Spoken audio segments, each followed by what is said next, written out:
बिहार में दूसरे चरण के मतदान से पहले आरजेडी नेता तेजस्वी यादव ने एनडीए पर लगाया आरोप, कहा कि हार के खौफ से गृह मंत्री अधिकारियों को दे रहे हैं धमकी।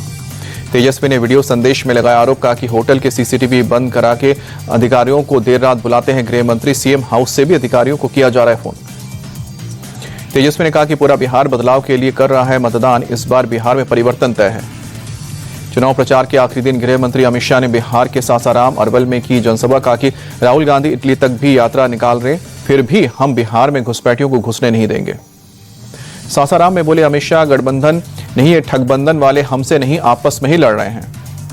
रक्षा मंत्री राजनाथ सिंह ने बिहार के औरंगाबाद और कैमूर में की जनसभा। औरंगाबाद में बोले एनडीए ने बिहार को लालटेन युग से निकाला। यूपी के सीएम योगी आदित्यनाथ का बिहार में धुआंधार प्रचार। अररिया में 2, सुपौल और मधुबनी में एक रैली को संबोधित किया। सीएम योगी ने जनता को किया आगाह, कहा कि नौकरी के नाम पर बहकाने का प्रयास कर रहे हैं, आरजेडी पर विश्वास करने की जरूरत नहीं। कैमूर में सीएम नीतीश ने लालू यादव पर निशाना साधा, बोले कि लालू ने सिर्फ परिवारवाद को बढ़ाया। सीएम नीतीश बोले 2005 से पहले बिहार में शिक्षा, स्वास्थ्य सेवा और सड़क की हालत बहुत खराब थी।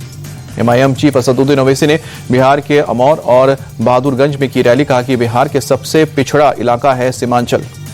असदुद्दीन ओवैसी बोले सीमांचल की लड़ाई संवैधानिक है, हिंदू भाइयों ने भी वोट देने का दिया है भरोसा।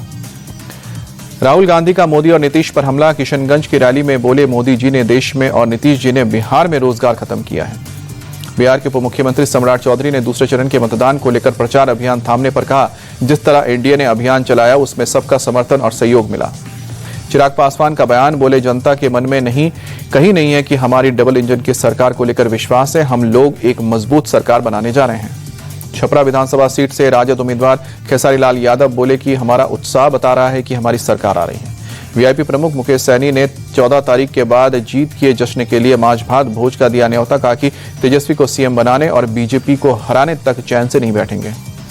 भागलपुर में एक्ट्रेस नेहा शर्मा ने अपने पिता के लिए किया रोड शो।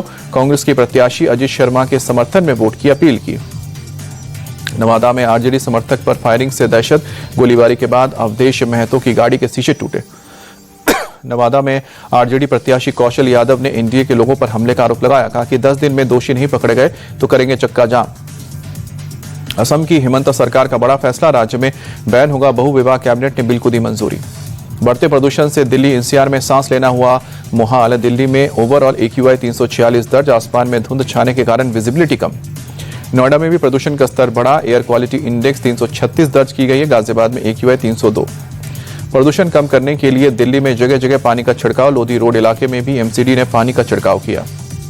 इंडिया गेट पर लोगों का प्रदर्शन। सरकार से एयर पॉल्यूशन कम करने के लिए नीतियां बनाने के लिए कहा।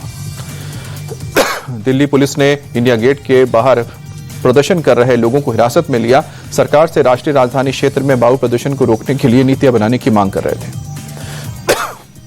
प्रदूषण को लेकर प्रदर्शन करने वालों को हिरासत में लेने पर राहुल गांधी का निशाना, कहा कि साफ हवा इंसानों का बुनियादी अधिकार।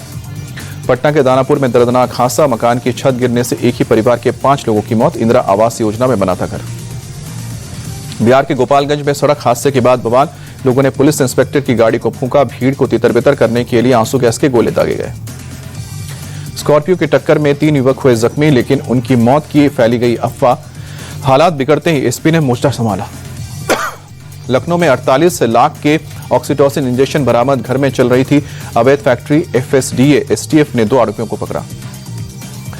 मुंबई आर्मी हेडक्वार्टर में हुई चोरी के मामले में पुलिस का एक्शन। क्राइम ब्रांच ने 3 आरोपियों को पकड़ा। कर्नल के केबिन से चुराए थे हथियार, जिंदा कारतूस, 3 लाख रुपए कैश। पालघर में मुंबई अहमदाबाद हाईवे पर चलती कार में लगी भीषण आग। ड्राइवर की सूझबूझ से 4 लोगों की जान बची। बड़ा हादसा टला। बाबा बागेश्वर की सनातन हिंदू पदयात्रा का आज चौथा दिन। आज फरीदाबाद के पलवल तक जाएगी यात्रा।